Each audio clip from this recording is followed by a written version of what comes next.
Oke, ya silakan. Terima kasih. Assalamualaikum warahmatullahi wabarakatuh. Selamat pagi Bapak Ibu sekalian yang kami hormati, Ibu Wakil Bupati, Bapak Kepala Dinas, tidak lupa juga Ibu Deputi 3, Bapak Kapokja, serta Bapak Ibu sekalian hadirin yang tidak dapat saya sebutkan satu persatu. Tanpa mengurangi rasa hormat, perkenalkan diri, nama saya Jani Triraharjo. Pagi ini saya sebagai pelaksana tugas Kepala Sub Kelompok Kerja untuk Kalimantan Tengah yang berada di bawah Kediputian Konstruksi, Operasi, dan Pemeliharaan. Pagi hari ini saya diminta untuk menyampaikan mengenai aspek infrastruktur pembasahan gambut dan kegiatan revitalisasi di Kabupaten Seruyan. Ini adalah outline yang ingin saya sampaikan. Mungkin saya akan sekilas menyampaikan target restorasi secara keseluruhan di Kalimantan Tengah, kemudian target restorasi gambut khususnya di Kabupaten Seruyan, pendekatan dan teknis yang kita lakukan, serta realisasi yang sampai dengan tahun 2019 dan rencana kerja untuk restorasi gambut di Kabupaten Seruyan tahun 2020. Tadi sudah disampaikan Pak Wiknya, Bapak selaku Kapokja, bahwa kita sebetulnya tugasnya mengkoordinasikan dan memfasilitasi para pihak terkait yang sebagai penanggung jawab kegiatan restorasi di 7 provinsi, termasuk di Kalimantan Tengah.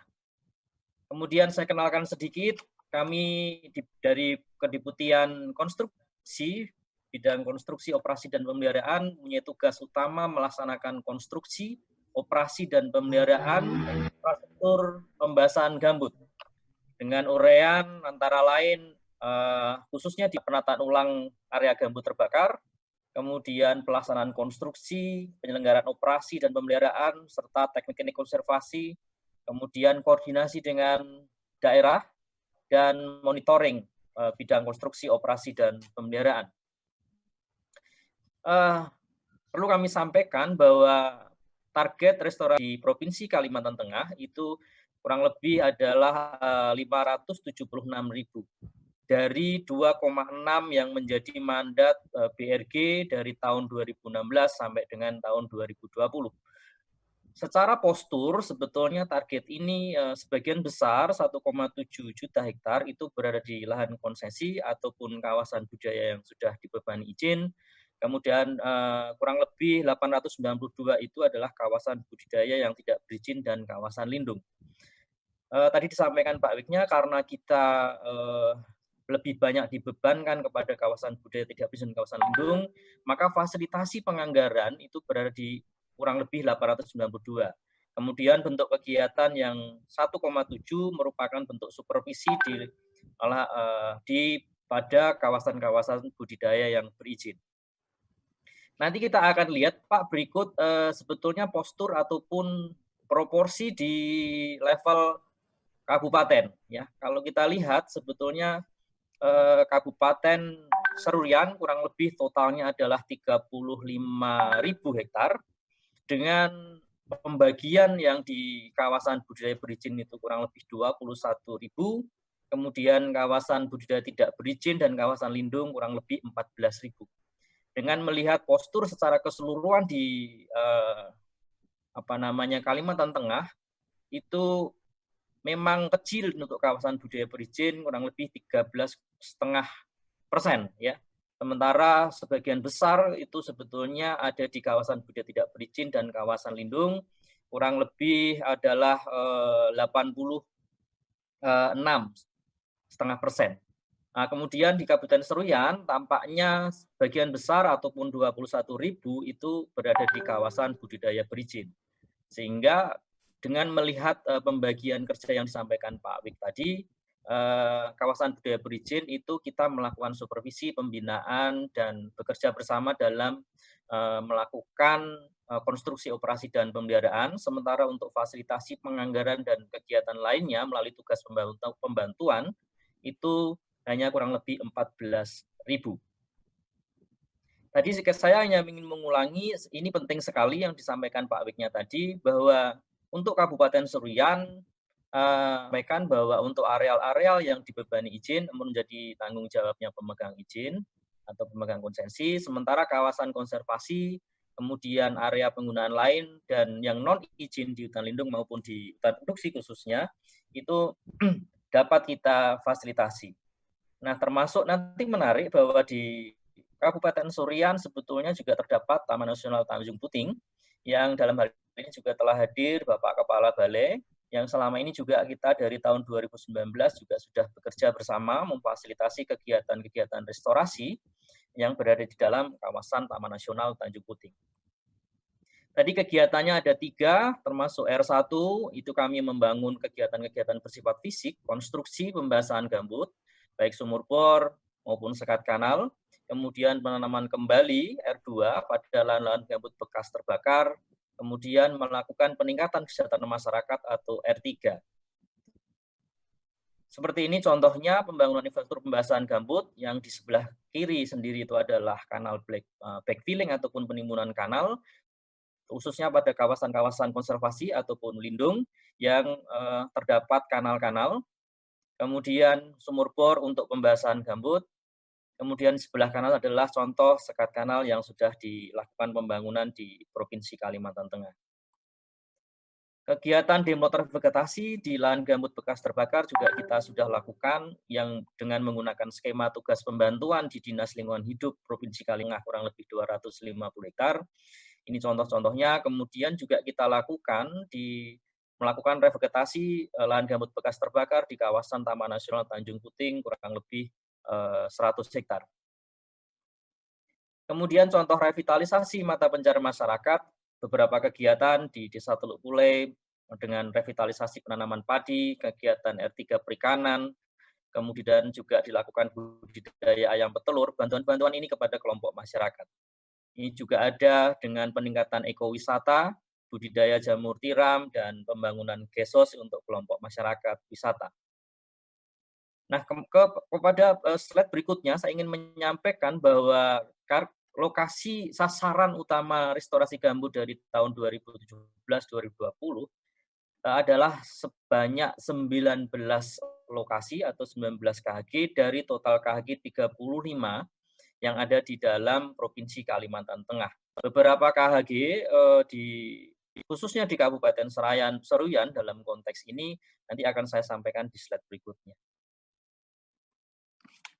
Ini adalah KHG di Kabupaten Seruyan. Di dalam SK Menteri 129 tahun 2017 disajikan bahwa ada 7 KHG yang berada di Kabupaten Seruyan. Meskipun beberapa KHG menjadi terletak 2 administrasi dengan kabupaten lain.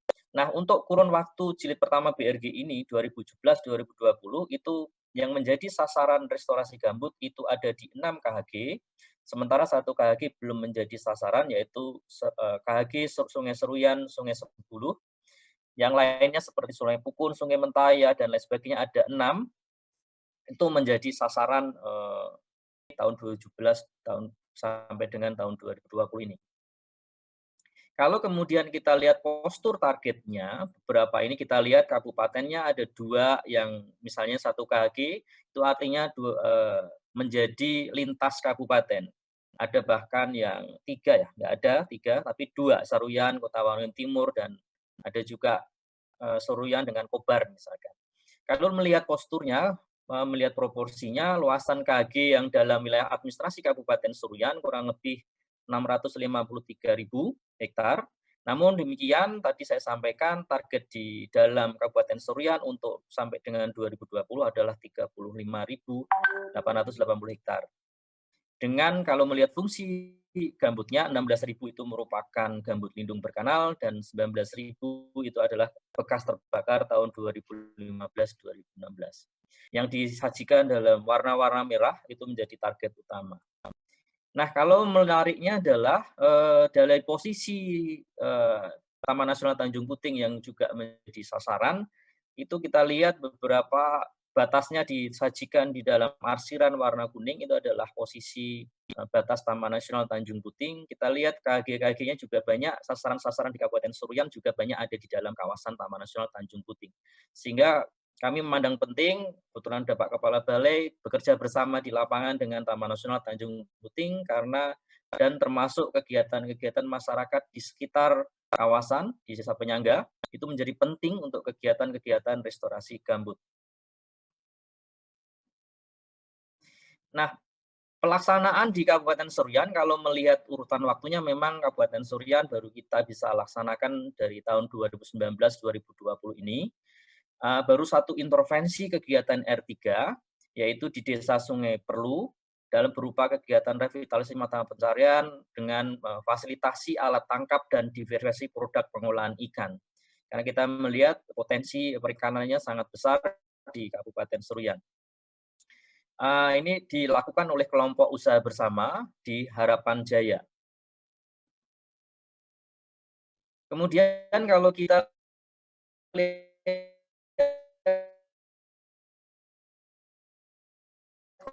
konteksnya rencana ini yang jelas ada di Kabupaten Seruyan, itu ada di Sungai Pukun, Sungai Keluar Besar, dan sampai dengan Sungai Bulu Besar, Sungai Seruyan. Lainnya ada di kabupaten lain. Ini untuk tahun 2020.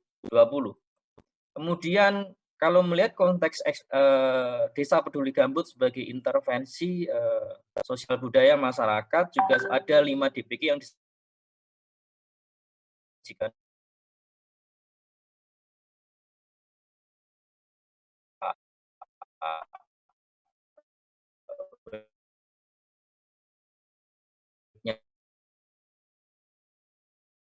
Di fisik lapangan, dengan sangat terpaksa kita kena penghematan sehingga kita tidak dapat melaksanakan kegiatan-kegiatan fisik baik sekat kanal maupun sumur bor, dan kita fokuskan pada aspek revitalisasi mata pencarian masyarakat pada tahun 2020 ini. Kemudian ini yang difasilitasi oleh BRG melalui tugas pembantuan Dinas Lingkungan Hidup Provinsi Kalimantan Tengah akan memfasilitasi kegiatan bantuan ekonomi mata pencarian masyarakat ada di 8 desa. Ini daftarnya ada di Pematang Limau, usulannya dalam proses proposal. Mungkin Bapak Ibu yang hadir di sini dapat membantu percepatan proposal yang diajukan oleh desa kepada Dinas Lingkungan Hidup Provinsi Kalimantan Tengah. Kemudian Desa Mekar Indah itu sudah masuk kegiatan revitalisasi mata pencarian berupa pertanian hortikultura, Desa Bangun Harja berupa kebun buah agrowisata, Desa Kartika Bakti ternak sapi, Halimojaya pertanian hortikultura, Kuala Pembuang 2 budaya ikan, sementara 2 desa juga belum sampai proposal yang diajukan kepada Dinas Lingkungan Hidup Provinsi Kalimantan Tengah. Ini update terkini tadi pagi, saya sudah kontak dengan Dinas Provinsi, masukkan proposalnya. Ini berupa kegiatan-kegiatan mata pencarian masyarakat yang diusulkan oleh desa. Kemudian selain kegiatan melalui tugas pembantuan yang kami lakukan dengan provinsi, ada juga yang kami lakukan dengan melalui yang ada berada di dalam kawasan Taman Nasional Tanjung Puting. Itu kami juga tidak melakukan kegiatan fisik berupa konstruksi, namun melakukan intervensi berupa revitalisasi ekonomi masyarakat. Kami sudah berkoordinasi dengan pihak Taman Nasional Tanjung Puting, kemudian beberapa desa, itu 5 desa yang akan diintervensi melalui kegiatan-kegiatan revitalisasi mata pencarian masyarakat. Antara lain yang pertama adalah Desa Baung, yaitu semuanya adalah budaya ikan karamba sungai usulannya.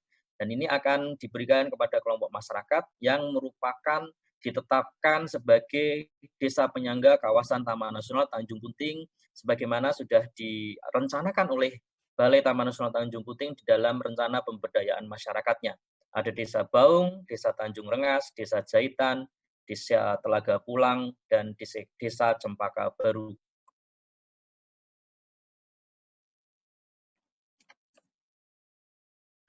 Demikian Bapak Ibu sekalian, harapannya adalah ini memang kita secara fisik kegiatan konstruksi, operasi, dan pemeliharaan tidak banyak ada di dalam Kabupaten Seruyan. Tadi saya sampaikan ada kendala penghematan anggaran yang mestinya bisa dilakukan fisik. Namun demikian, karena ada kebijakan pemerintah pusat, maka anggaran-anggaran fisik banyak dikurangi.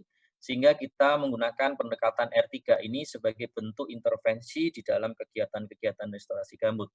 Karena tugas kami di konstruksi, operasi, dan pemeliharaan itu salah satunya untuk fisik dan juga R3 ini, dan termasuk revegetasi, maka dalam hal kesempatan yang baik ini kami mengundang Bapak Ibu sekalian yang mempunyai juga tugas ataupun kegiatan-kegiatan yang sifatnya pemulihan ekosistem, perlindungan, restorasi, dan restorasi gambut, dapat bekerja bersama bekerja pada area-area yang kami jadikan target, sehingga fungsi kami dalam fasilitasi dan koordinasi para pihak pelaksana perlindungan maupun konservasi gambut dapat berjalan dan beriringan, sehingga target-target yang kami sudah petakan tadi dapat tercapai melalui banyak mitra yang bekerja di lapangan dan lain sebagainya.